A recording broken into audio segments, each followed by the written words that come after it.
cứ ngây ngô dại khờ, cứ làm điều mộng mơ, cứ đi một nơi mãi mê chân trời.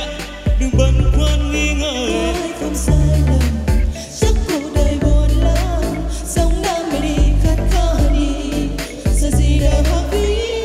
Cuộc sống muốn ngắn chỉ có một lần, sao đây không phải ân hận, tất cả sẽ trôi qua phù phai, chỉ tình người còn lại mãi. sống vui hơn thêm đi, lắng nghe lòng mình đi, dẫu ai trở bài tránh ta thật dài, thì ta cũng chẳng ngại cuối ngày dần trôi mau. Chẳng yêu được gì đâu, hãy yêu một người sống vui một đời, tự mình thấy vui.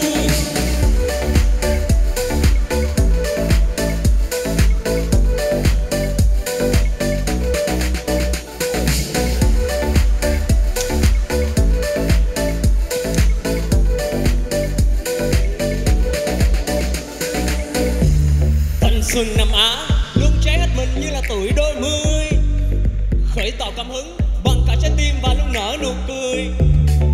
Khao khát thành công vì ta luôn quyết tâm nhìn về chung một hướng, đồng lòng quyết thắng. Nam Á bao năm nay là cả một chặng đường, những tháng ngày tuổi trẻ đôi khi thấy vất vả, vài kỳ lắm khó khăn nhưng bạn ơi đừng ngã, vì tuổi trẻ chúng mình chẳng mấy chốc đã xa. Ta cứ cố gắng đi chắc chắn sẽ được mà, nếu được biết tuổi trẻ là một môn thể thao, thanh xuân ấy giống như bộ môn chạy vượt rào, chẳng được ghi dù ngắn và lắm những gian lao, nhưng vượt qua tất cả ta tiến bước đã lao.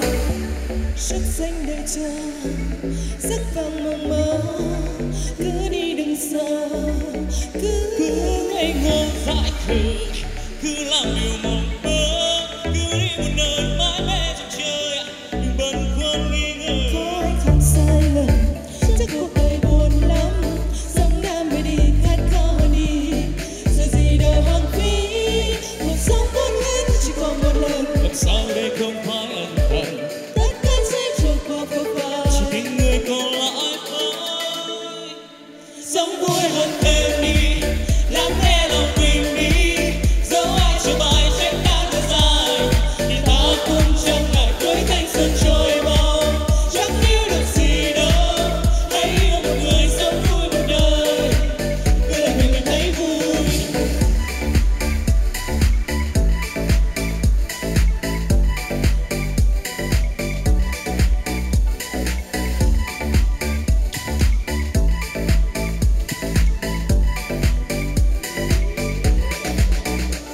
cuộc sống vốn ngắn chỉ còn một lần, Làm sao để không phải ân hận, tất cả sẽ trôi qua phù phai. chỉ tình người còn lại thôi.